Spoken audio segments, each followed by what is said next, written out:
to get in that mental negativity, right? How many people want to talk shit about whatever? How many drama, gossip, whatever? So every morning I start my day and I'm just grateful I woke up. Absolutely. Because some people don't even get to experience another day. And on top of it, then I go on the Peloton. Why? It's not, yes, does it help you look good? But like for real, if you look good, you feel good. Yeah. You know, if you come to work Deion looking Sanders. like shit, you're going to feel like shit. Yes. Don't roll out of bed and show up at the office where you're going to have to interact with 50 people. My dad always said, you need to dress every day like you're going to see your worst enemy. Yes.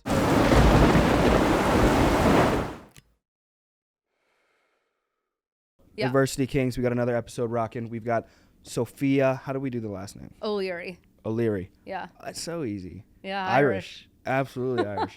Yeah. Let's go. That's dope. So now, did your parents immigrate over here or grandparents? No, parents. Your parents did. Mm-hmm. So one from Ireland, and then what'd you say the other one? Rio de Janeiro. Rio de Janeiro. Now, Portuguese? Yeah. Can you speak a little bit of? No, so I was here pretty early, so it wasn't something that we picked up or shared in my household, especially because my parents aren't, you know, from the same area. So. Now, who are you closest with growing up? I would say my dad. I was closest with growing up. And is he Irish or your mom? No, my mom. Okay. And then was he into cars?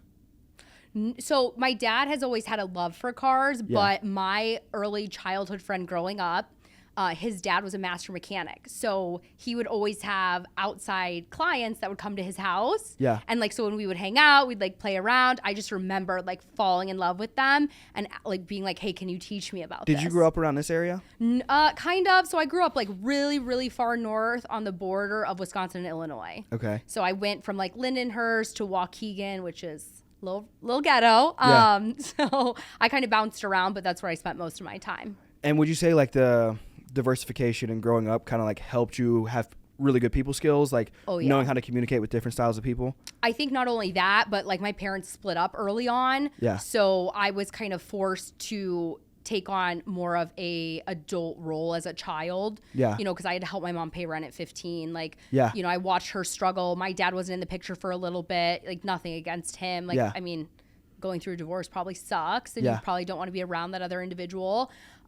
So I was just forced to figure it out and talk to people and network. And I think that when you see that stuff, you realize that early on, that's not what you want. Yeah. So you'll do anything to not put yourself in that situation again. Facts. Where do you think you got the type A, like just boss personality? When did that start to develop? Do you have siblings? I do have siblings. Were you competitive growing up? So my story is really unique because I only have half siblings. So I don't have any whole siblings. You do? 2 half siblings, and then I got a full sister. She works here. Okay, so I don't have any full siblings, but I grew up in the same house as my half sister. We got a 6-year age difference. We have different dads. Yep. But she's who I'm closest to. Yeah. My oldest sister, I never even met. It's like crazy story. Yeah. We found out about her when my dad was like, in his 40s. So it was something that just came back. And then my dad remarried, and I have 2 like really young siblings, so I don't really have a relationship with them yet.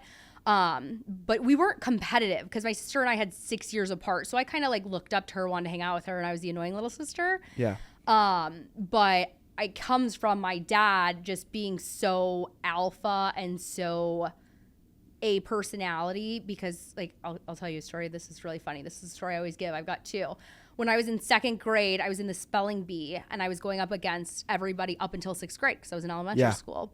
And I took 2nd place, and I was so excited, and my mom was excited, and I get off stage, and I am, I'm so proud because I'm in 2nd grade, and I'm beating 6th graders.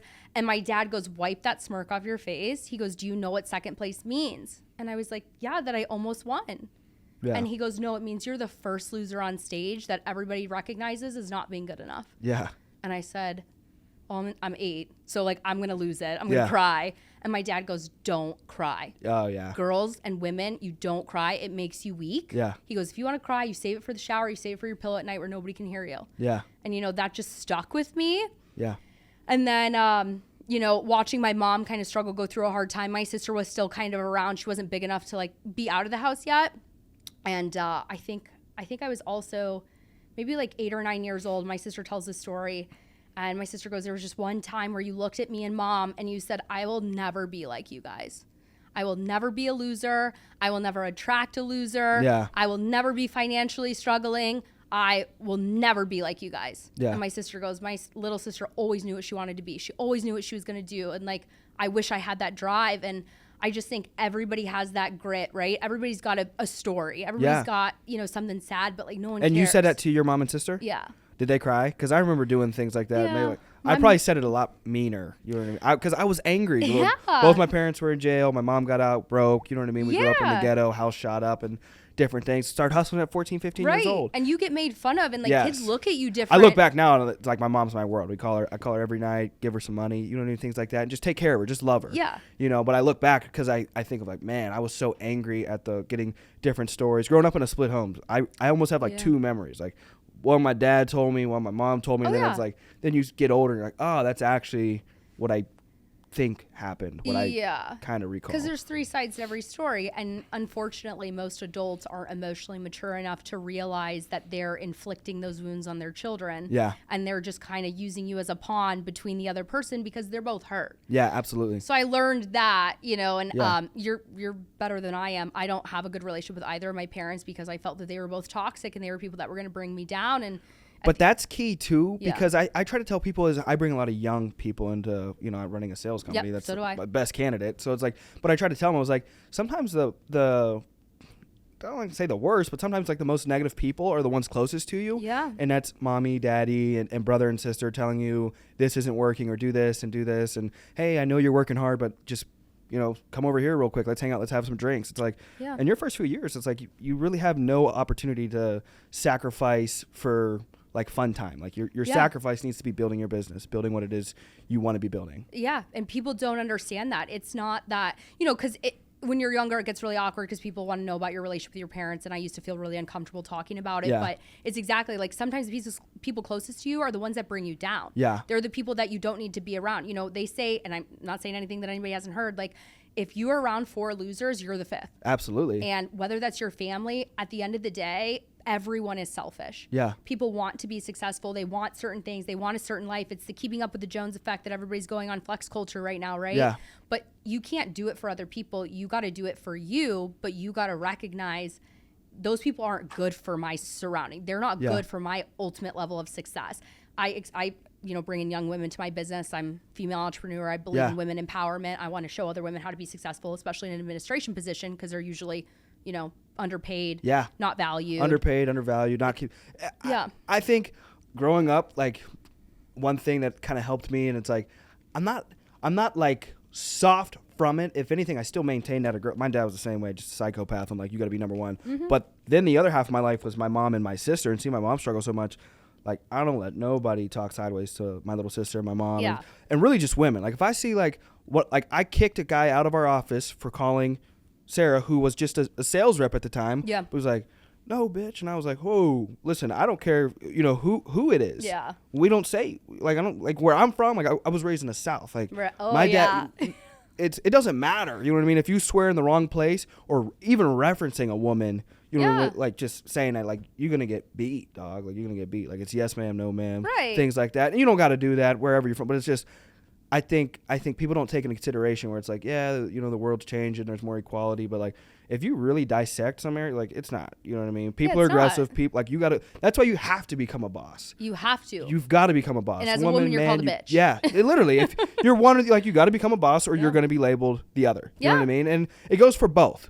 But more so, it's going to, like, people are going to take advantage of you. Exactly. And so that's why I try to focus on hiring younger women. And I just, like, the example I give them is, you know, the people that are closest to you, they're not your biggest supporters. Like, everybody talks about social media, right? Yeah. Well, how many times do you post, hey, I bought a new car, I got a promotion, you'll get some love, you'll get some attention. Yeah. But when you post, oh, I broke up with my boyfriend, he cheated on me, fuck this girl, she sent him nudes, how many people are liking that? How many people are engaging in the drama? How many people are in the turmoil? It's the crab bucket effect, right? Yeah. The crab never gets out because everybody wants to pull him down. And I just explained to people that I made that choice. I saw my circumstance. I was around people I didn't want to be like. Yeah. I didn't value their advice because why am I going to take advice from somebody I have no interest in being in their shoes? Yeah, absolutely. And, you know, my partner says it all the time. Yeah. And you can either, you know, and you'll meet people that have a problem for every solution you provide. Yeah. and those people are toxic, and you have to get them out. Absolutely. And you got to find other leadership. You have to build your family. Like the girls that work with me, like they're my family. They're my friends. They're my blood. Like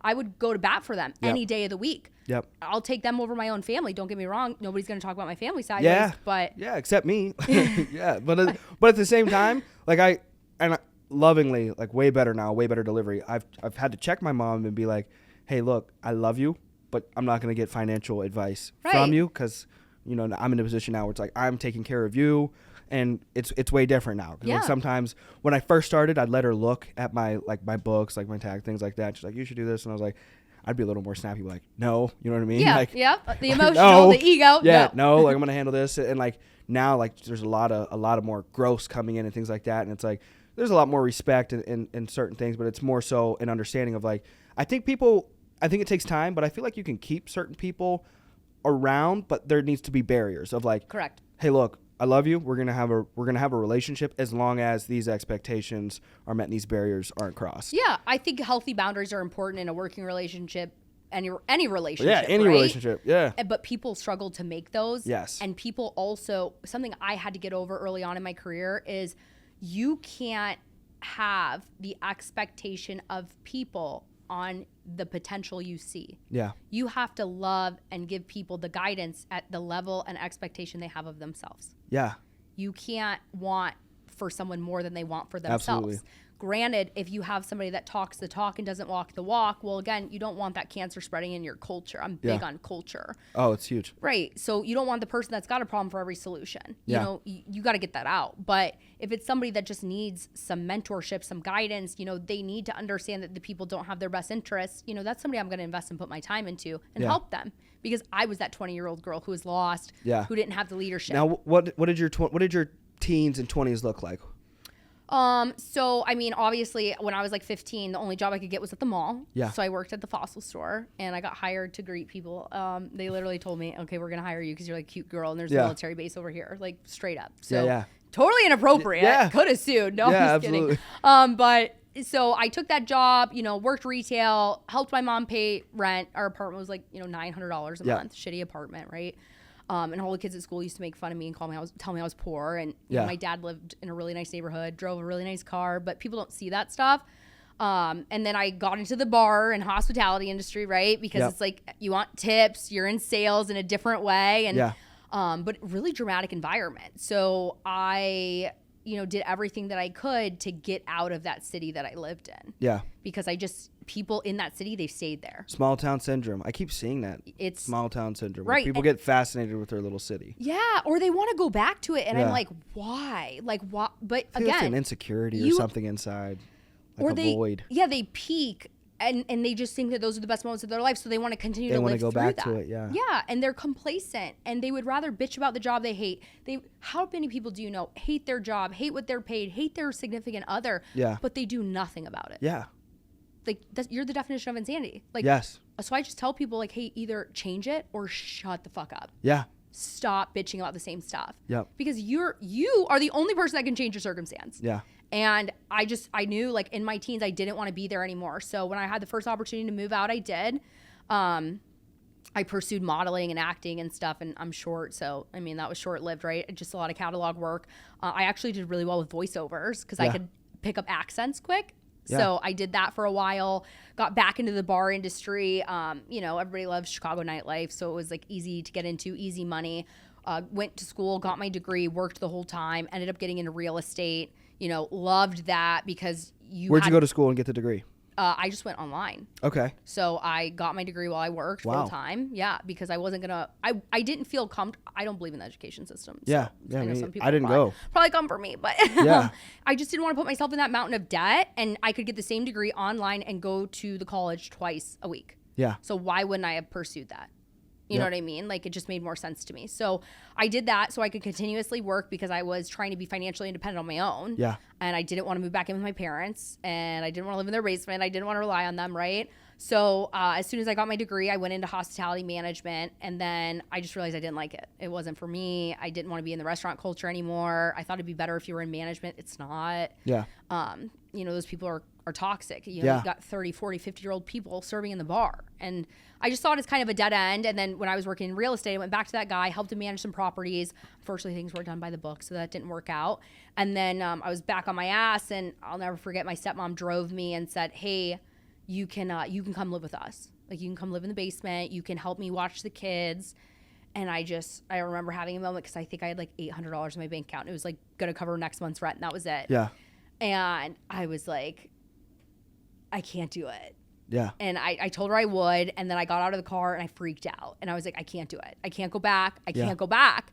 And I was like, you got to figure it out. So I set up 100 job interviews, did everything that I could, ended up interviewing with this guy, who is, now my husband. Let's go. So I interviewed for a sales job. Yeah. And I was like, dude, I don't want to do sales. I've done door to door. I've done sales. I'm not interested. What door to door did you do? I did coupon sales. Okay. You ever have the coupon people? I have. Hey, I'm one of your local business neighbors. Check out this spa package I have. We're right down the street. And it was really sketchy because like I would literally take people's credit card and like put a piece of paper over it, and I would like imprint it myself. Okay. How was that legal? Yeah. But anyway, so we used to compete with Groupon. I did that for a long time, and I wish I would have had the mentality that I have now back then, because I probably would have done better. But so I remember I come in, and I don't know what happens, but I'm sitting there for 45 minutes not getting interviewed. And I'm like, I've been on interviews all day for door-to-door sales positions. I'm pissed. Yeah. And this guy walks in, and he, grabs my resume, says my name, and he's like, you ready? And introduces himself. And I just looked at him, and I said, do you always make your interviews wait 45 minutes? And he goes, looks at my resume, doesn't miss a frickin' beat, and goes, it looks like you're unemployed. Do you have somewhere better to be? And I was like, I'm going to shut up. And I sat down, I went through the interview, and I got invited back, and I no-called, no-showed. I know, I'm a terrible person because I'm in recruiting now, and I hate when people do that. And he called me, and he goes, okay, I know you don't want to do sales. I have an opening in recruiting, but you have to learn the sales field. You got to learn, and you got to get promoted leadership, and then I'll put you in a recruiting position. And I said, fine, done deal. What's my sales goal? So he gave me a sales goal. I said, how long do I have to do it? He goes, you have a month. I did it in 2 weeks. Dope. I was like, I'm getting out. Yeah. Like, I don't want to do sales. I love sales. I would do it now. I still go to the field. Like, I have fun. And I moved into recruiting, worked for another guy for a long time, helped, this guy build his business, promote a bunch of offices, open up all over the country. He's got 200 offices now nationwide. They do marketing, sales, and big box retail. Yeah. And I was able to venture out into other industries, but like I started consulting, but I remember bringing my negatives to the guy who owned the recruiting company. This was separate, right? So it was a different entity. And I just said, look, I just don't think the way that we do things are fair. I think the women are undervalued, underpaid. I think that we put too much on the recruiters, and it's not sustainable, and they don't make enough money. And he argued with me, and he said, the managers aren't going to pay that much. The clients aren't going to pay that much. This is not a good idea. X, Y, and Z. And I was working 120 hours a week, barely making minimum wage. And I was like, I can't sustain this. Yeah. So I left, and I shook his hand, and I said, I appreciate all the mentorship and guidance you've... And that was your husband? No, this is the guy who owned the recruiting company. I said, I'm going to start my own venture. And so I left that Was your husband your boss? Or? No. So he hired me for another company to do recruiting for his company. And then you went to another company? No. So they outsourced their recruiting to company A. Okay. So he got me in his company to work under company A. Okay. Does that make sense? Okay. So he recruited you to another company, essentially. Exactly. Okay. So, so we parted ways. I started my business, and then the pandemic hit. So that was really fun. And I was like, oh, fuck. Yeah. And the guy called me, and he's like, you want to come back and work for me? And I was like, no. I left with 2 girls and a handful of clients. I think we had 5. Yeah. And I left all my other employees there. I left all the people that I trained, hired, personally developed, all my clients. Are the 2 still with you? Yeah. I still have both my girls.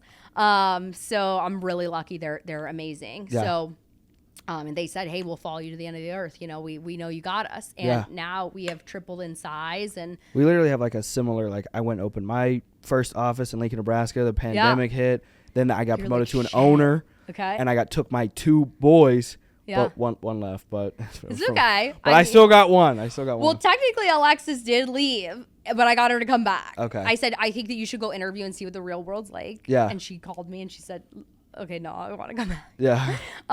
So I still have her to this day. She works out of Pittsburgh, actually. Oh, let's go. So they've been great. And luckily now we've diversified. We work in logistics, sales, healthcare, you name it. We have more clients than we know what to do with. We're in every industry possible. And it's, it's crazy how fast things work out.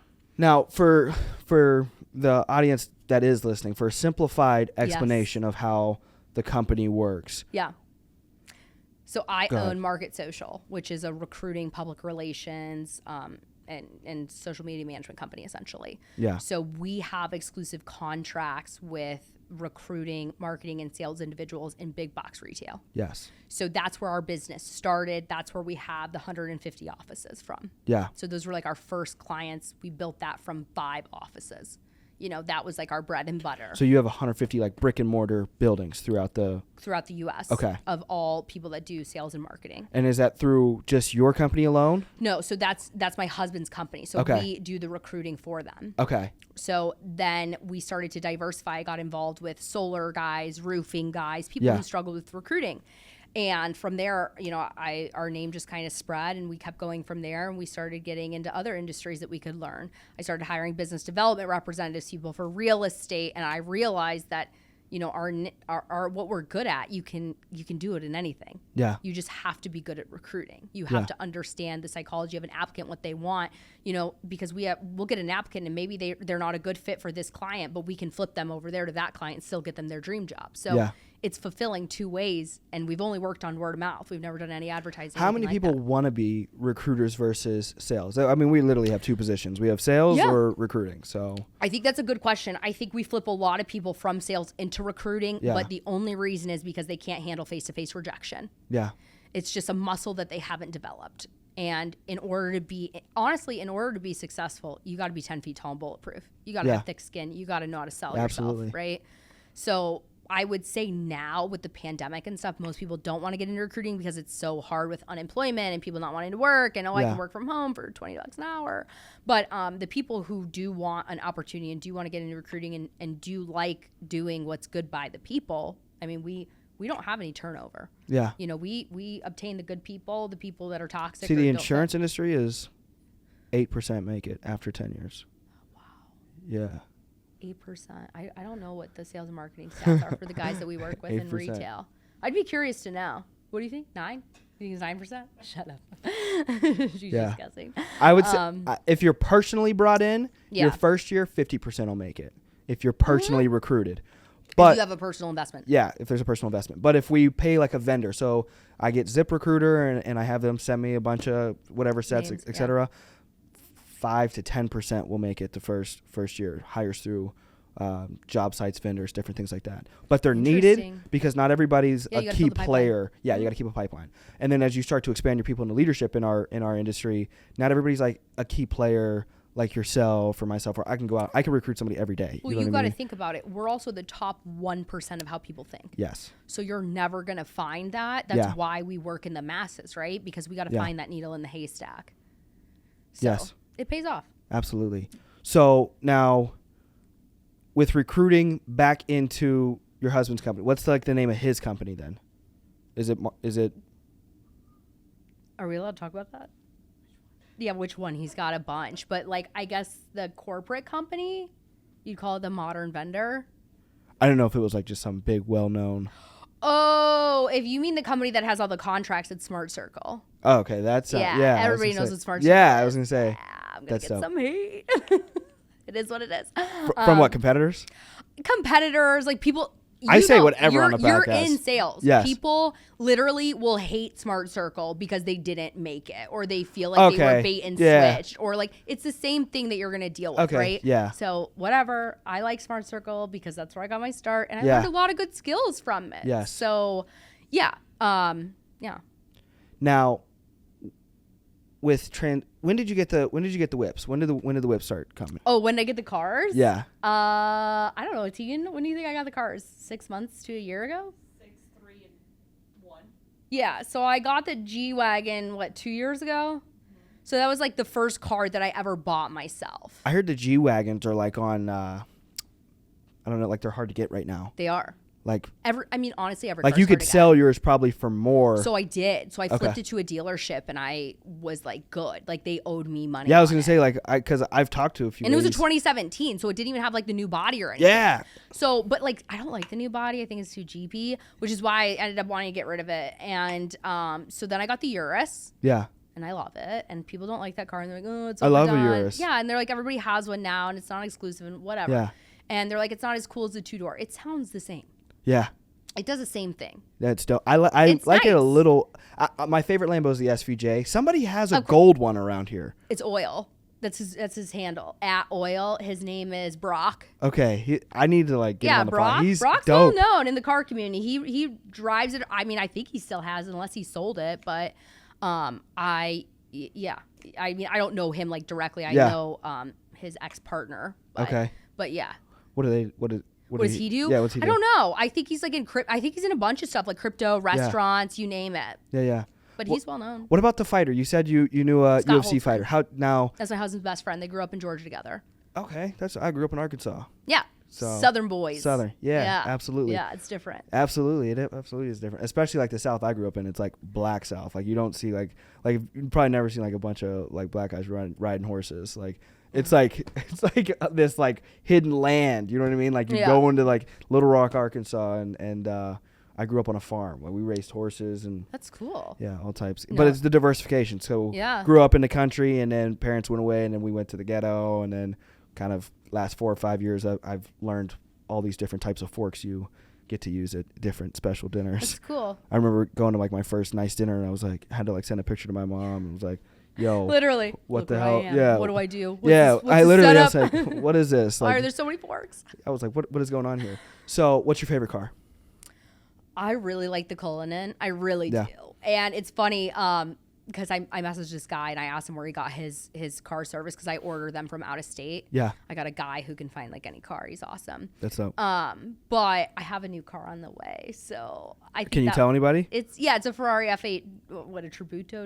I don't know how to pronounce it, to be honest. But it's like a 2-door and it's all white and it's so funny. Now, do you do any modifications or you just leave them as is? Oh, no. I would never do a modification on a Ferrari. No wraps or... Nope. You leave the Ferrari alone. I'm such a kid. Or you will I want to wrap everything. You do that to a Ferrari, you'll never be able to buy a new one. What? Yeah, they take so much pride in their inventory that Justin Bieber can't buy them, Kim Kardashian. If you do some kind of modification that is not approved, that they don't like, they sued Philip Plein. Oh my God. Yeah, you can't fuck with Ferrari. They love their brand. And so like that's why I'm like respect. Like you get a prancing horse, that's respect. Yeah. Like, you know, they want to uphold the integrity of their brand, which is awesome. Yeah. It's legitimately exclusive. It's like you can't cut the product. It's like we gave it to you pure, you got to keep it pure. And you can buy a used one. You could do whatever you want. But if you ever walked into a Ferrari dealership and they know that stuff, like you won't get one. I went to one. I was down in Marco Island, and we shipped our cars down there. My buddy has a way nicer car than me. He's been doing this a little longer. He's got the McLaren 720S.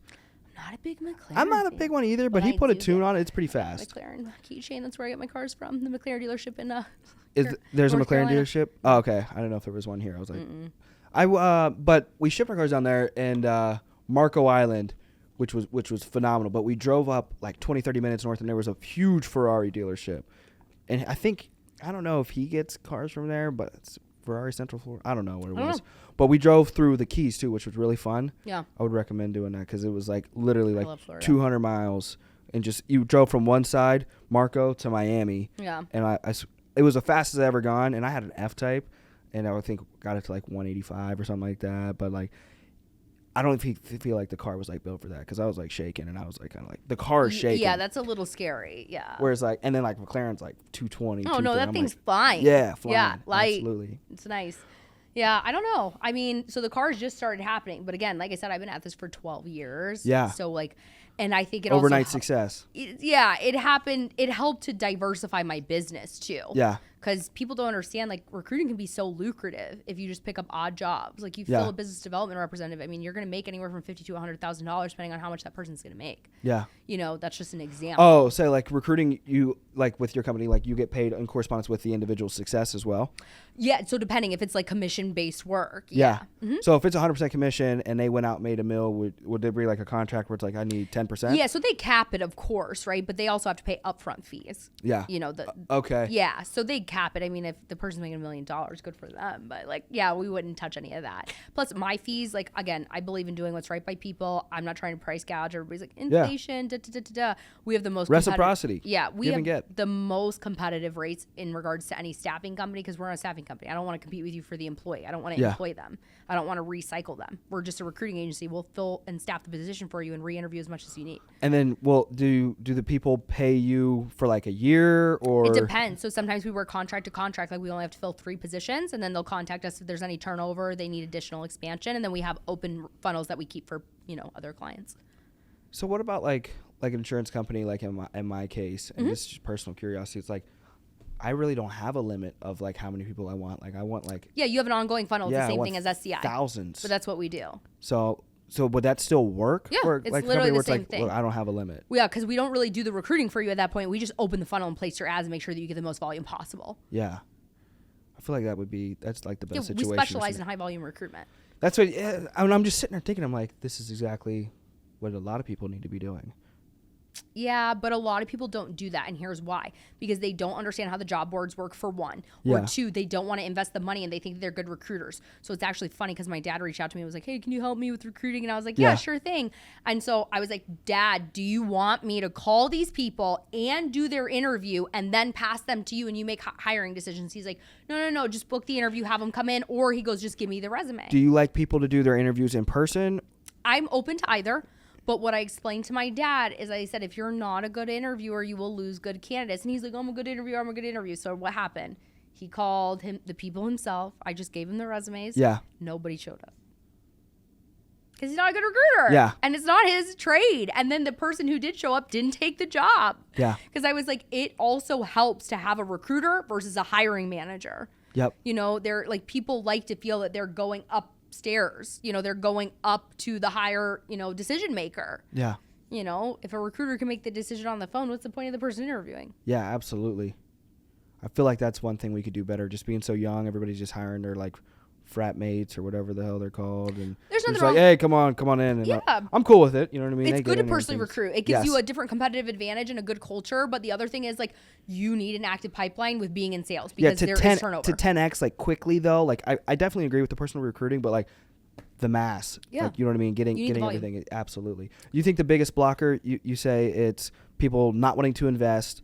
And they don't want to invest, or they think they can do it themselves, and they can't. Because if you're a small mom and pop shop, you are competing with my company and all of the clients that are paying me to be on Indeed, to be on ZipRecruiter, to be on Career Builder, to be on LinkedIn. You just financially will never compete with me because you don't have the funds. Yeah. You know what I mean? Your job ad is on the 10th page. The job seeker stops looking after the 3rd. Yeah. You know what I mean? So it's a lot of things, or people think that they can hire their best friend's sister and it's going to work out. And then, Becky has a bad experience and now there's a family drama. Like, there's all sorts of stuff. But to be successful, especially in sales, and I know people are like, oh, sales, everybody is selling themselves. Yeah. You need to be good. You need to be marketable. You need to have good sales skills. Absolutely. In anything if you want to succeed. Yeah. So I don't think people should shy away from it. I think that more people, if they understood how attractive it was to be responsible for your own opportunity, more people would get involved in sales. Yeah. But the reason there's turnover in sales, it's never, don't get me wrong. I'm sure there's bad leadership. I'm sure there's other examples, but 9 times out of 10, it's because that individual quit on themselves. Yeah. It's because that individual quit on their potential. And they'll live with that for the rest of their life. Yeah, absolutely. I have so many people talk about it. Man, I really wish I would have stuck it out. Yeah. That's like half. That's, if not half, maybe even 75% of the people that leave are like, man, seeing where you're at now, I wish I would have. I made a mistake. Yeah, absolutely. Or even like, I have people that don't necessarily work back with me, but they're like, if I wouldn't have learned the invaluable skills that you taught me, I would not be the best employee at my job now. What are some of your favorite like books, or what do you do to continue to grow and develop yourself? So that's a really good question. I don't really read a lot. You don't have, I read, Gary Vee doesn't read. Yeah. So I don't read it. He's like a genius. I'm not the person who's going to pick up a book, right? Yeah. I'd rather network and learn from other people. Where have you learned, where have you acquired your skills, your mindset? Because it's definitely something you've developed. You know what I mean? Because you're 100%. highly intelligent, highly successful. So 100%. And I have to thank my mentors for that.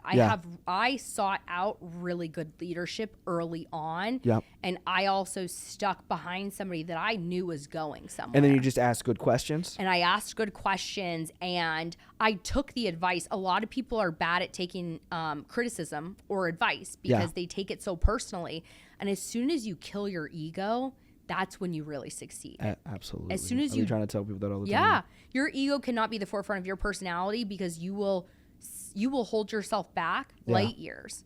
And on top of that, if you just do what's right by other people, it comes back tenfold. Yeah. I went head to head with the person who owned the other company I worked for. There's a reason we are bigger than that company is now. And I'm not saying that to be cocky. I'm not saying it to be arrogant.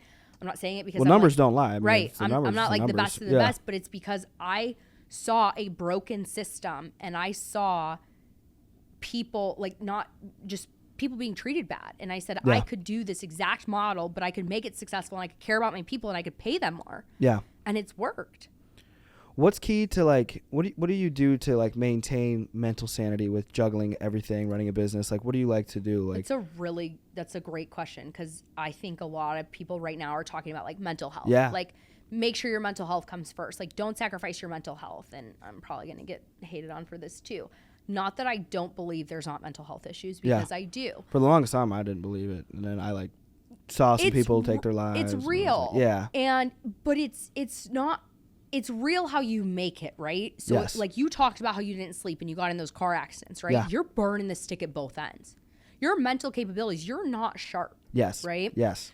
But to juggle those things and to be successful, I talked earlier about a person who had a problem to every solution we would provide, right? Yeah. You have to put yourself in a winning position. What you speak into your life becomes your reality. And people don't believe that. Facts. Yeah. If you hate your body image, if you hate your job, you hate your spouse, you hate all these things, you're saying such negative things. So whenever I interview people, I say, hey, what's the first thing that you think of when you wake up? You want to know what most people say? Take a guess. What's the first thing you think of when you wake up?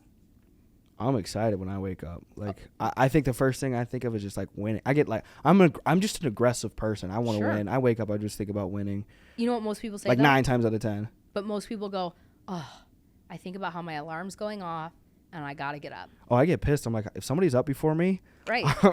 But you're starting your day with a negative mentality, right? So take that, and you don't think that breeds into other things. You're pissed on the road. Now you've got road rage. Yeah. You go to the office. You're pissed that you're late because you were dealing with traffic stuff. You're still talking about it at 3 p.m. Yes.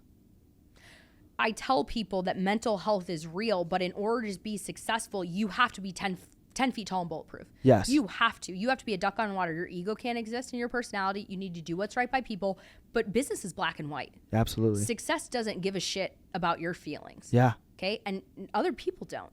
So are you putting yourself in a good position mental health wise? If I get tapped out, my team knows. I say, guys, I am drained. I've been up. I've been sending proposals. I'm talking to clients. I'm digging into recruiting results. I need a break. I'm going to check out. You won't be able to get a hold of me from this time to this time. Yep. And I do whatever it is that's good for me, whether it's going to get my nails done, going to the salon, going to buy a car, retail therapy, yoga, going to the gym, right? Whatever it is. Do that for you. But most people don't do that every single day. I wake up every single day. I get on the Peloton or I go work out. I was going to say, do you have a routine? My morning routine is like my key. I wake up. Peloton. Do you do any affirmations? I mean, speaking it into existence. Of I'm course. big affirmations. I am big on affirmations, and that's why I love the Peloton, because they give you affirmations throughout your workout. I didn't know that. It is life-changing. That's so sweet. I love it. It is so motivating, and you will get it at the right moment. How many times I run conference calls, and I will use those Peloton affirmations that they give. I show my people. It's cool because I've kept like the notebooks. And everything I've written down has pretty much come true. Like comes to fruition. Roughly. Yeah, absolutely. And it's like, I'm just like, regardless of highs and lows, I'm just going to stay right here. That's why, like, I really fought with, like, all right, I don't really believe in mental health, like, issues. Yeah. Like, you just need to master your mind. You're not giving it long enough to positively build that muscle. Habit. Yeah. Your mind naturally wants to be negative, right? So you should have a routine. But your mind does want to attack itself. Exactly. So I see what you're saying, because my mind definitely, like, all throughout the day, this sucker's trying to attack you. Like, yeah, you're not good enough. Well, and how easy is it for you to get in that mental negativity, right? How many people want to talk shit about whatever? How many drama, gossip, whatever? So every morning I start my day, and I'm just grateful I woke up. Absolutely. Because some people don't even get to experience another day.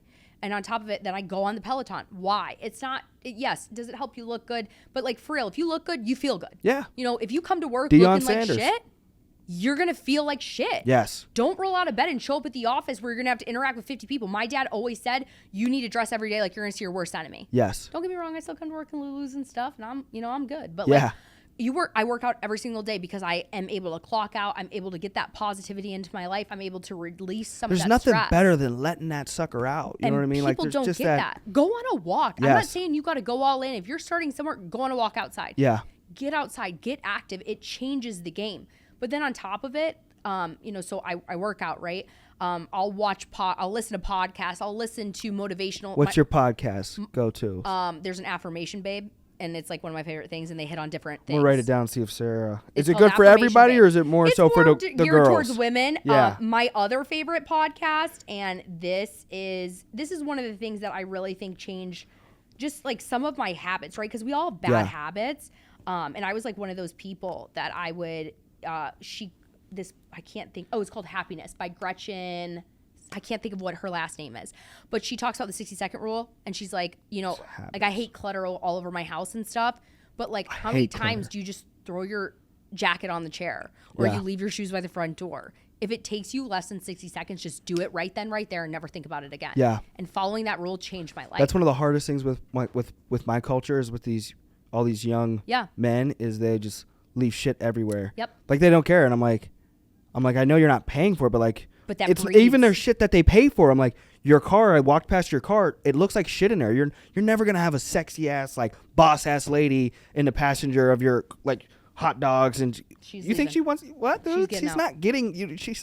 You look like a mess, dude. She's not getting in the first place. Nine times out of 10, we don't have to get in your car anyway. But we got our own. Yes. But she's getting in her Lambo. You're getting in your dirty Subaru for a fucking reason. Hey, I can't tell you, but that's like one of the most rewarding feelings. Is like being next to a guy and he thinks he's all awesome, and then like I unlock one of my cars and they're like, shut the fuck up. Or I have guys that are like, is that your dad's car? Is that your husband's car? Whose car is that? Like, why can't it be mine? Why can't it be mine? You know? I shared a message on that the other day. I'm leaving Lifetime a couple months ago, and I wonder if it was you. It was a woman in a white Rolls Royce. No, it might have been Marco's wife. And I'm thinking to myself, and I'm like, my mind said, oh, I wonder if that's her husband's. And I'm like, what the fuck is wrong with you? Yeah, but you guys do it. I'm like, yeah, my mind said that, and I tell all the people, and I'm like, why? You know what I mean? Like, yeah, it's crazy. Why? Like, why can't she have the whip herself? Why can't it be her whip? You know what I mean? So it's like having that. Our mind goes. I said maybe it's Marco's wife, but that's just because that's the only other white Rolls Royce that I know. So I'm like.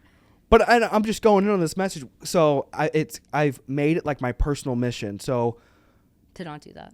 To not do that, but I look at the insurance industry and basically just we've got 10,000 employees in our company. Yep. Now mine has 150 on paper roster. Yeah. But like the women percentage is like low, and I'm like, why? It's women. Why the fuck do we not have a bunch of the best woman? Yeah. Well, actually, not the best woman. So one of the biggest agency owners. I'm an agency owner in our company is a woman. She's 15 minutes away from here. Yep, I know who you're talking about. Yeah. Okay. Yeah. So and she's a boss, and I'm like, why can't we have an equal amount? Why can't it be 50%? Full transparency, and I don't mean this rudely. I mean, women are usually better in business if they can work on their mental and insecurity issues. And the only reason is because they understand people better and they can process information and mature faster. And I think most industries are male dominated. Yeah. But women get intimidated working in a male dominated industry, and sales usually is male dominated. Yeah. Or they're overly sexualized in a sales transaction. Yep. Like, I'm only going to sign up, or I'm only going to do this if I can get your number. If I can take you on a date. When I did coupon sales, I can't tell you how many people. Granted, I'm smart. One of the. So I'm just now starting to break ground. One of my right hand women, her name's Savannah Shipman, and I got her from Capital Grill. She's been with me for a year. Nice. She's a regional director. She's got probably 7 or 8 other young women, and Sarah kind of like partners with her. They like kind of help.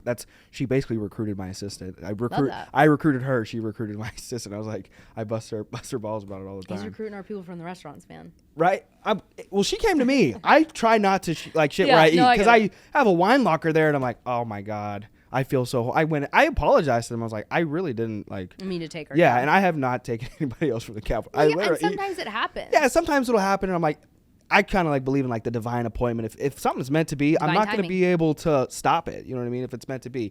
But one of the first things I trained her with is like, people, even though you're virtually selling, and my little sister, it's like men and just men are just immediately they sexualize. So the mind immediately. I heard a podcast and I believe it said like, the male's mind is wired to immediately like it'll it's animalistic. It's animalistic. Like looking at the bench, like, oh, okay, nothing. But then you see a woman, the male's mind is like, it just sexualizes. But it's like, and I thought to myself, I was like, well, one, that's insane. But I also thought to myself, well, if I can control my thoughts, I can also master like a muscle.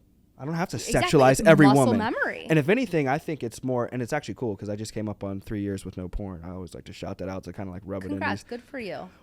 But mastering the mind. It's not because I want to be better than people or shit like that. You want to master your mindset. But people don't do that. Yes. But that's what we're talking about, like mental health and stuff. I'm not saying it doesn't happen. But I'm saying, what do you do to put yourself in a situation to not have mental health breaks? Yes. What is the food that you're fueling your body with? Are you eating McDonald's? Are you eating fast food? You wonder why you feel like shit. You wonder why you want to talk all that shit. You know what I mean? Are you going to the gym? Are you moving your body? No. You wonder why those things happen because you're not putting yourself in a position to be ahead and to have that mental muscle that you need to succeed. You're going to get drugged down in the turmoil. Especially like the people. That's a big thing. Who are you surrounding yourself with? Yapping their mouths all the time. Drama, this, that, and the other. Because nobody wants to see you doing better than them. It's really rare to see people. That's when they stop supporting you. Yeah. They'll support you when they're doing better than you or you're at your funeral. Like you're in the casket, then they'll, oh my God, they were so awesome. Yep. I think funerals piss me off the most. I'm not an emotional person. So like, just sadly, my dad beat that shit out of me. But at funerals, I'm like, man, all these people showed up. But where were they on this person's small business when they just started? Nowhere. Or like, where were they when they were down or put this picture up and they were looking for some encouragement and or I think another thing is back to like, you know, it's like, you know, even women starting businesses and it's like on social media and support, what's like, she don't have to be naked for you to support her. You know what I mean? Like she don't have to be like in a bikini for you to like the picture, support. How can I do it? And this, that, and the other. People don't do that though. Like I have so many friends that don't like my business page, that don't get involved in that stuff. Do you know how many men I've had to pitch or whatever? Because again, most business owners are male. They're like, wow, I didn't expect to learn all of this. And I'm like, what does that even mean? Like, what? Yeah. I've had men say crazy stuff to me. Like think that, oh, well, I was just getting in here because I need a reason to talk to you. I've had so many men that are like, why don't you just do OnlyFans? Wouldn't that be easier? And I think it's ego. You know, if I were to like boil it down to like, what's a point of origin, you know what I mean, where you ask why. Well, the point of origin I feel like is ego. Like we're just so limited as humans of like we limit ourselves to this pride state that we live in of like, it just wouldn't make sense or this, that, and the other. Right. And it's a good, like ego keeps us alive, but we feed it so much that we end up destroying ourselves with the same thing that's supposed to keep us alive. Yeah, you have to starve it. But on top of that, it's like a successful woman doesn't have to demasculate a man. Like it doesn't emasculate a man by any means. Like, you know, you can still make more money than that individual. They can still be successful. Like the most attractive thing about my partner is the fact that he tried to educate me. He tried to help mentor me. He tried to give me other outlets for ways to be successful. Yeah. And most men won't do that. You know, and what I explain to my girlfriends that are like, oh, I'm married to a wealthy guy, or oh, I'm in a relationship with a guy who does really well. What, like, and they drive the nice cars and they live in the nice house and they have the nice things. And I just go, well, whose name's on the title? Who owns the house? Yeah. What happens when he upgrades for another 25-year-old? Yeah. When you're 35? And they have nothing to say. And I'm like, are you going to go move in with your parents at 35? How degrading is that? I was out on a trip in Key Largo and I heard this guy say, and it had me pondering for a while. And he was like, I just got out of a relationship, and he's like, they were talking about their relationships, and this guy was like, yeah, I just found this girl and she's making $700,000 a year, and the guy was like, oh, dude, leave her. You don't want a girl that's making that much money. And I'm sitting there like, why? Because I'm 23, so I still like, I feel like as much as I start to realize that I'm still a baby. I'm like, I thought the last girl I was with, I was gonna marry. You know what I mean? I'm one of those guys. I still got the name right here on my ass. I can show the podcast. I got a name on me. You got it tatted? I'm one of those guys. You're branded? I'm branded. You can't ever do that. That's when it goes to die. Yeah. I'm crazy. I'll do it again. It's all right. I don't care. I'm telling you. I'll do it again. You're 23. Yeah, I'm just like a jump off the cliff type. I drank the Kool-Aid with the life insurance. When's your birthday? 9/25, Libra, 9/25/98. Libras are usually pretty stable. I'm a not psycho. super crazy. Yeah, no, I'm crazy. I promise, like, I'm gonna get another name for sure. I wonder what your moon sign is. Do you know your whole chart? No. You got to download CoStar. Yeah, no. But if a girl ever asks you that, but dude, I'm sitting there thinking, like, what the fuck do you mean? Yeah, like you don't want that girl. I think it started just to like wrap up into like, you don't want her to have that much power, and I'm like, oh my god. But a relationship doesn't have to be a power struggle. It's not a power, and it's not a competition. You know, yeah. That was one of the things, you know, I kind of try to communicate with my ex. I was like, listen, me getting up, despite you getting up at noon, is not me competing with you. I don't want you to ever think it's like, you know, I don't want to compete in our relationship against one another. Yeah. If anything, I want to support you to be better than you were yesterday. Yeah. But that's not me thinking you're worse than me, lazy or anything like that. I think that's a struggle for young relationships. Always. You know, because it's like one person wants to level up and one person wants to be young. Be young. Free or they'll think differently of like you leveling up is you thinking you're better than them or something like that. It's okay, but you also have to think about, look at what society shows you. Gary Vee, great example. What did he just do? Left his wife for a younger version. So I didn't even know that. Oh yeah, it just happened. You're welcome. Oh, I didn't. Yeah. I know all the dirt. But like that is what women go through, and they get scared of like, well, what if I help you build this life and do all these things, and then I'm just gonna get left because you're here now? I mean, look at Jeff Bezos. Yes. Look at pretty much all. They do it to feed their ego. What do you need a younger, hotter version of? Like that girl didn't see you at your worst. Why would you want somebody that doesn't want you for you? They want you for your title, your money, like that. Why we're in such a superficial world. That's one thing. Like now that like I'm starting to hit a different stride where I'm like in the dating scene of like, and I get back into that. Do I tell girls like, hey, look, I've got a somewhat like because I don't want to play it I want to like play like simple or like just play me for me because I don't want to get caught up in a situation where it's like, oh man, you know what I mean, you got caught up just say you're in sales, and then as you what advice do you give your young women, because that'll kind of give me more perspective on like what should I look for, because I feel like the duality and perspectives help. Like what advice as a successful woman yourself are you giving your girls? Well, so I always tell them, like, you have to make sure that you feel respected in the relationship and heard, and that the man is emotionally mature enough. But I always talk about, like, sometimes you're going to outgrow people. That's a big thing. I wasn't emotionally mature all the time as well. Like, even being successful in business, I feel like, man, we, like, try to ride our egos out. Yeah. If there's one thing, I'm not a baby about anything. Yeah. Emotional maturity in relationships is something that I feel like I'm just now becoming like a teenager. But that's everybody. I feel like I was a baby. I was like, oh my God, I was crying over that. But the other thing is people try to put up a front that doesn't exist. Yeah. So I'll give you an example, and I won't use any names, but I know a woman or a girl, we won't give her age, right? She goes on dating profiles. Yeah. And she had a guy ghost her. And she sent, am I doing too much? No, it's fine. And she sent a survey to this person asking why she was ghosted. And I was like, I think that's the most incredible thing I've ever heard, because anybody would want the feedback, right? No one likes to be ghosted. So I thought it was really brave. I also thought it was a little bit crazy, just based on the questions, because I read them over before she sent it. And I said, I wouldn't ask those questions of like, hey, what's wrong with me? You know, like don't make it about you, make it about them. Like, do they struggle with communication or commitment issues? Like ask, those questions. And the person actually reached back out to her, and they actually ended up going on another date. And he said, well, you said that you didn't smoke in your dating profile, and I watched you hit your vape all night. You said that you went to the gym, and I've talked to you for 3 months, and I've never heard you go to the gym, seen you go to the gym, like nothing. Like it's normal for people to be like, oh, hey, I'm going to the gym, like I'll talk to you later. And he's like, so I just felt like you presented yourself as something that you weren't. Yeah. And I feel a lot of young people try to do that. I also feel a lot of young people try to fill their ego.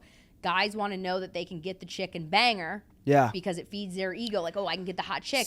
And the girl wants to know that, you know, the girl wants the same thing, but they also want the emotional attachment next to it. Like, oh, he picked me. That's what I get confused on, because my game sucks when it comes to just wanting to, like, I'm not going to lie to a girl. Yeah. Like, I see all these guys are like, no, Tristan, you're saying this wrong. I'm like, why can't I, like, get this girl on a date? And they're like, you got to tell her you want to, like, marry her or something. I'm like, I'm not telling her no lie to hook up with her. They're like, just immediately like, oh man, like they're like, the game's like, oh, just call her like wifey or little. I'm like horrible at it. I can't even recite it. I mean, that's narcissistic, and most women are used to gaslighting by now. So I think I'm like, there's no way they're believing this. And then I'm like looking at it, I'm like, some women are emotionally broken and they get really excited about that, and then they wonder and they repeat a pattern. When I analyze, I'm like, oh, okay, you know what I mean? This, and nothing against woman or man, but it's the appreciation for oneself has to be probably a little lower than a higher class individual, where it's like you would fall for the immediate wifey. And honestly, despite being a young man and as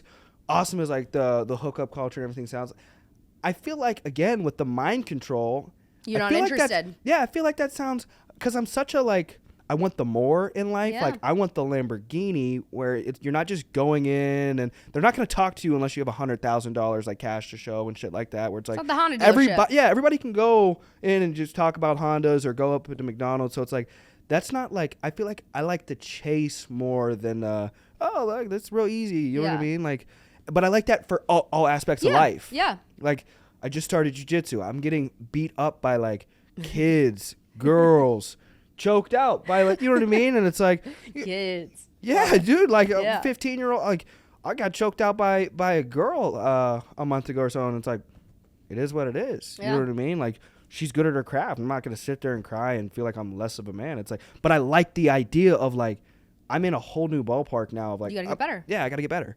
Of chasing and pursuing something that's going to require time. I think we live in this microwave culture. Everybody wants instantaneous success, instantaneous sex, like, you just want it right now.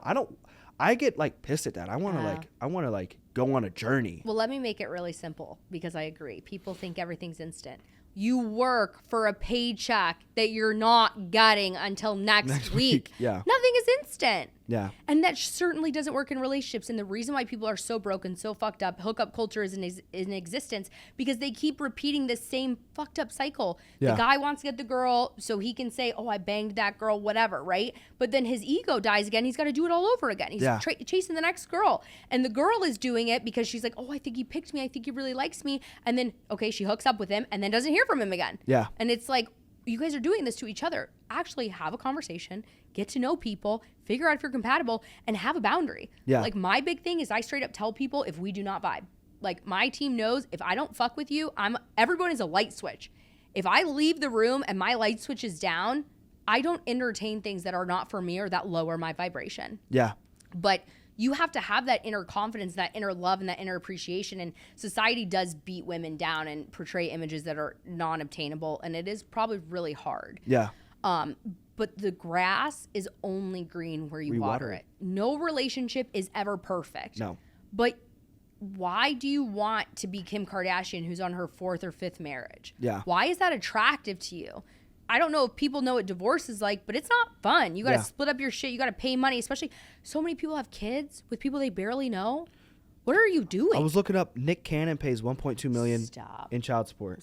Stop. I had to unfollow a girl because I found out that she got pregnant by him. And I was like, I am so disappointed in you as a woman, pretending to be like a boss bitch. And now you, Nick Cannon, so you can have a baby by him and get child support. Yeah. You're a fucking loser. Yeah. And I'm sorry if she sees this ever. You're a fucking loser. Probably not anytime soon. You never know. Maybe 10 years from now when they do like a recap. But like, don't drive that and tell women, be a boss, own your own shit, be a business owner. And then you literally just shut your shit down to go get pregnant by a guy, and that's your meal ticket. Yeah. That is so degrading for young women to watch. That's such a poor example, and it makes me pissed. Yeah, it ruins it. It ruins it. And I think that's I kind of like the idea of like, my little sister just dropped out of ASU to come work here. She's literally 19 years old. Good for her. And ever since I got into this and started making money, I spent my first paycheck on my little sister. So I was 19, $2,500 for my first paycheck, took her to the Apple store, got her a brand new Mac. Aww. And I somewhat subliminally kind of had like a plan of like,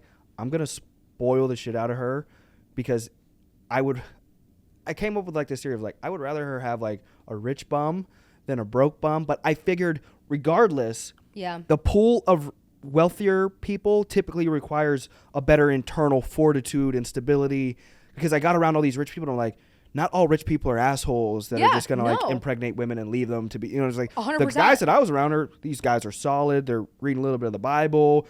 They're respectful to their wives for the most part that I see, and they're making good money. And so I'm like, man, I'm going to just, we butted heads, brother and sister growing up. But like now I'm like, I'm going to take her under my wing. And over the last 4 or 5 years, just kind of like spoiled her with the intentions of like, one, I never ever disrespected a woman in front of my sister, but trying to set an example of like, man, I hope regardless of social media that she could just think of like me differently. I've never tried to like, I feel like as a brother, I definitely tried to father her a little bit. That's the worst thing you can do in a brother-sister relationship, is trying to father your sister. I mean, in a way, but you also Tegan shaking her head like, yeah, but you got a brother?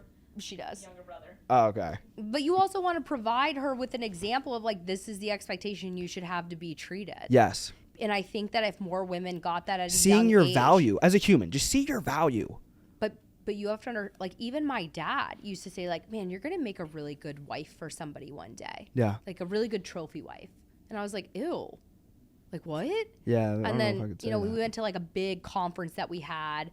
And I remember I was like up for an award, and there was like 500 other people competing for it. And he was like, hey, how many people are like competing for you or competing for this? And I was like, probably about 500 other administrators, recruiters. And he goes, well, are you going to win? And I was like, I have no idea. Like, I guess we'll see. Right. And I won. And he was like, I don't know, but like, that's what it took for him to change his mindset of like, oh, wow. Like, you actually are working. Like, you're actually out there. You're an entrepreneur. Like, you are actually making something happen. Yeah. And, I just think that, and that's the advice that I give the young women that I work with. I'm like, hey, it's okay to outgrow somebody. Like, it's never okay to be mistreated in a relationship. Like, don't listen to another person, man, woman, whatever, based on the promises that they don't keep. Absolutely. Based on the things that they say, not what they do. How many strikes do you like tell them? Like, how long should somebody wait? You don't get multiple strikes. Okay, well, you get one. For but different categories. Like, I feel like there should be one for cheating. Like, you cheat, you're done. I think it depends, right? Yeah, I could agree with that. Because there's like emotionally cheating. There's like actually cheating. Okay, yeah, I agree. There's like I agree with how long that. you've been in the relationship. Like, there's. So what are you classifying then as one strike then? So it depends on the damage done. Okay. Does that make sense? Yeah. So I look at the blow. So if it's a situation where somebody has a pattern or habits, and again, you look at the deeper issue. Are they fulfilling their ego? Is there something being missed in the relationship? Yeah. Was that other person neglectful to them, which is why they sought attention on social media or from an outside party? Yeah. But like, if this person's like disrespectful or deceitful, like if a guy in a relationship is like entertaining other women, sleeping with other women, and like doing everything to be deceitful to his wife and pretend that he's the perfect individual, as soon as you find out, that's done. Yeah. That's been going on for how long? You know what I mean? That's going to happen again. Yep. That's a deceitful act. If it's or like a red flag, like when that guy called her out and was like, I just don't think that you match your dating profile, that's a big red flag. They always say relationships end exactly how they start. And it's the red flag that you ignore. Yeah. And I'm like, how many times have you heard a girl like, oh my God, he doesn't text me. Oh my God, he never communicates. He's never by his phone. And it's not because he's busy. Because when you're with him, you see him on his phone all the time. All the time, yeah. So what ends up happening? They end up breaking up 3 years down the road, and she's like, I just never felt prioritized. He just sucked at communication. Didn't feel heard. And I was like, but that's what happened the whole first month you were dating. Yeah. What do you mean? Why did you expect it to change? So people ignore the red flags because they've got the rose-colored glasses on. So Savannah, she just started making her girls and her make non-negotiable lists. And they make these I have no idea how to coach it.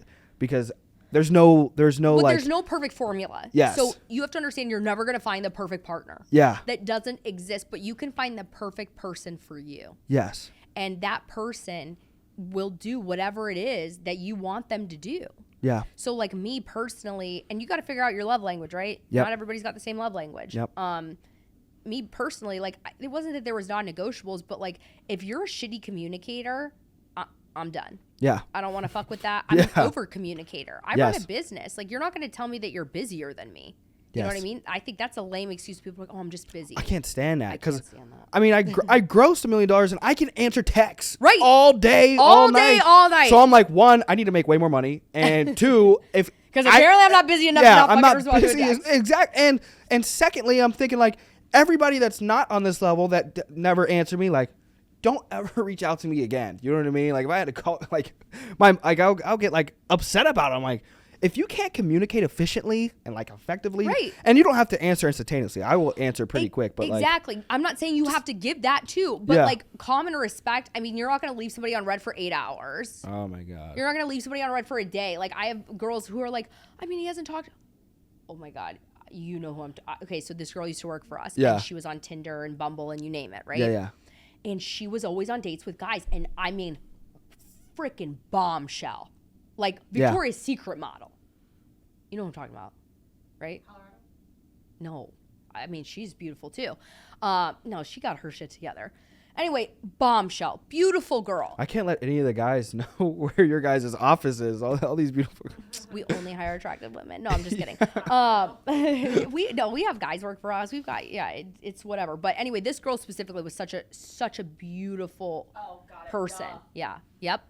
And she would like let these guys ghost her and like not plan dates or like last minute invite her out. And I was like, why are you entertaining that? Yeah. Like you are the one putting in the effort. You're the one trying to make plans. You're the one initiating it. What you permit, you promote. Right. And as soon as she changed that behavior, she attracted exactly what she wanted. But it comes from you. If you're insecure, if you're broken, if you need attention, if you've got an abandonment issue, people pick that up. Absolutely. And then you attract, it's a mirror. Yeah. You want a confident person, you got to be confident. Stop going and looking for somebody to fulfill your life. You have to fulfill it. You have to fulfill your inside. Like we talked about affirmations and you know what your routine is. Like I have all of my goals written on a mirror. Yep. Because I see it every day. So does my partner's mentor does the mirror. It should always be a mirror. People put them on a door. Well, you can close the door. Yeah. It should be an open portal. A mirror. Ooh, yeah. That's fucking fire. That's why it's a mirror. I just thought he was just like, I'm brushing my teeth. I like it in the mirror. Nope. That portal, that was fire. Yeah, it should be an open portal. If you put it on a door, you close that every day. Yeah. You're closing yourself from your goals. So, and people are like, oh, I don't know if I believe in this. I firmly believe what you speak into your life is your reality. I firmly believe what you speak into your life exists. So when I was having a really hard time, dealing with business, turnover, whatever it was, I always tell people like my dream car is this Ferrari, right? Yeah. It's white. It's got the red and black interior. It's my dream. I've said it for years. Yeah. Whenever I would have a bad day and I would get nagged out and I'd lose my attitude and my mental toughness wasn't there, every single time I would see this Ferrari. Every single time. I would never see it any other time. And it was the universe going, are you sure you want to quit? Yeah. Are you sure you want to give up? Wow. And every time I would see it and my mentality, I was like, okay, you're fucking right. Suck it up, buttercup. So good, yeah. So good. But that exists. And to this day, it still happens. Yeah. If I lose my attitude, I see that Ferrari. I ordered one now, so I don't know if it's going to work the same, right? I got to level up and get a new goal. But like that's for real. Everything I've written down, like you said, it's coming into fruition. Literally. That is real. Write that shit down. Say it every day. Own it. But if you can't taste it, if you don't want it, if you don't believe it, if you don't see it for yourself and you're just talking it, you're never going to get it. Faith without works is dead. Mm-hmm. You got to work. You got to work. As we wrap up, favorite food. I'm a big foodie, so I always like to see if other people, like, do you have a favorite restaurant? Oh, yeah. What's your favorite restaurant? Okay, so it's a newer restaurant. It just came out. I'm going to write this down. Yeah, I went 3 times last week. It's funny because my name is Sophia. It's called Sophia Steak. Ooh, in the city? It's in downtown Wilmette. I love not going to the city. Is this not in the city? It's then? not in the city. Wilmette is the North Shore. I'm obsessed with the North Shore. If you have not gone to the North Shore of Chicago, you are missing out. Glencoe, Wilmette, Winnetka. Oh, also real quick, since you like food. Love. And I'm not getting sponsored for this. Have you ever been to Gibson's? I have. Okay. Not Italia, just the one right down the road? Yep. Yes. Always go see Jackie. Jackie's my girl. Okay. She's the best of We the best. hired a kid and his dad was a part owner or something. I don't know. But we would go there all the time. Jackie and Kate, hands down the best. Tell them you know me. Kate. They're amazing. But they used to get their ice cream from Homer's Ice Cream on the North Shore. It is a hole in the wall. Yeah. It is the best fucking ice cream. I love dessert is the food I go to. Dessert is my life. I love dessert. I love dessert. So go to Sophia's Steak in Wilmette, but go check out Homer's Ice Cream. It's unfrickin' real. Homer's Ice Cream. So good. And then my last favorite thing to ask is, I love movies. That's the only thing I'll do outside of work. Movies, jiu-jitsu, workout. Okay. Do you have any favorite movies or TV shows? Yeah, of course. What's your favorite top 3, whatever? I really love Risky Business. Okay. With Tom Cruise. It's an old classic. Okay. It's awesome. Do you like Top Gun? I haven't seen it yet. I want to see it. But that movie is filmed in Chicago. Okay. And it's old. It's like from the 80s.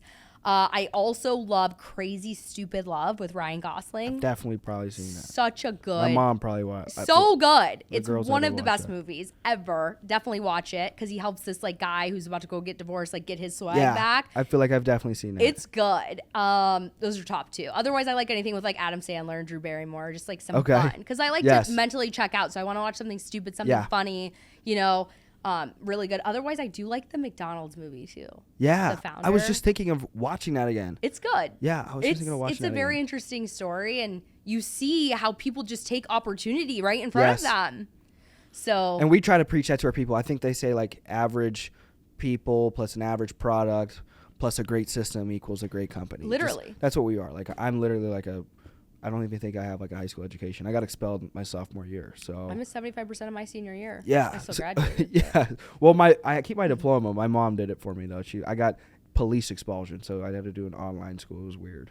It was just fighting. It wasn't anything weird. Yeah. No, luckily all my teachers rallied. They're like, this is all we need Sophia to do to pass high school. And I was like, all right. Oh yeah. I was an asshole. Now, 10-year vision. What is like general? Are you still living in Chicago? Are you going to another place? So I love Chicago.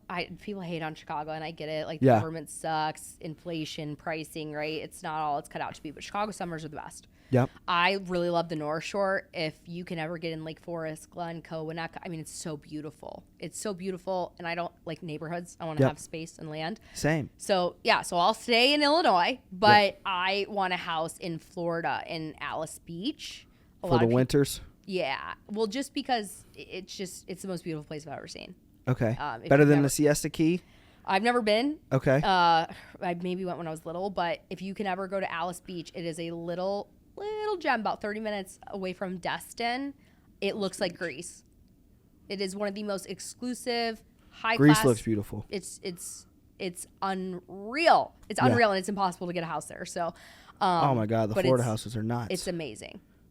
Anything, this is a different level. Any other level cars? Any other? Yeah, I want to have a big car collection. I want a Koenigsegg. I don't know how to pronounce it. Koenigsegg. Yeah. Okay, I know what you're talking about. I feel like the Hamilton collection has one. Yeah, he probably does. I don't know him, but I see him on the car pages all the time. Again, and Chicago's like a little big city, so you may not know people, but you've like heard of them, or you know somebody who knows them, or you all are around the same circle. I'm surprised how there's 10 million people that I'm reading in the metropolitan area of Chicago. But I'm meeting people over time, over these 2 years. They're like, oh, I've heard of him. All right. I'm like, holy shit, dude. This place isn't that big. It's big, but it's not that big. I'd like to buy an office building and be able to fulfill most of it. And I'd like to just have a space for like all my recruiters and, have like a money machine and just make it like a fun culture. If you've ever been to LinkedIn's office, I think their space is beautiful in the city. I'd like to do something like that. And I've got several companies that, we're working with right now that I do other ventures with. So I would, I'd like to get like in Forbes 30 under 30. I think that'd be pretty lit. But that's really it. I don't know if I can think of anything else. Out of curiosity, have you ever recruited for a sales company and thought, what if I recruited for that sales company but had them give me a percentage? You know what I mean? Like their structure, and thought like, well, why wouldn't I just, if I'm already a recruiter, like why not have like a team built out of that company that makes me money? No, I do. That's what I do. Like, say like you really liked Joe Schmo's door-to-door vacuum sales company, and they were like, well, Sophia, since you're already a recruiter, you should just build a team through here, and then that'll pay you. I do that. Oh, okay. I was just curious. Yeah, I work with like several other companies that I unfortunately have NDAs with that I can't mention, but I've actually built out their entire recruiting division. Okay. I was just sitting here thinking, I was like, I wonder if that... Yeah, it's fulfilling. I enjoy it. I love recruiting. Okay. I don't know why. I like recruiting for sales companies because, like, there's just something about being in a sales culture with, like, motivating people to try to fucking get their money. Like, it fires you up. Do you do any speaking? Yeah, all the time. So, like, if I, like... I speak at seminars. What would you charge for, like, if I, like, wanted you to come down and do one of our agency meetings? I mean, I can send you my list. Yeah, I guess. I can send you my pricing sheet. I guess. Yeah, leave it on here. Yeah, let's leave it on the podcast. So I can try to work a deal or something. Yeah.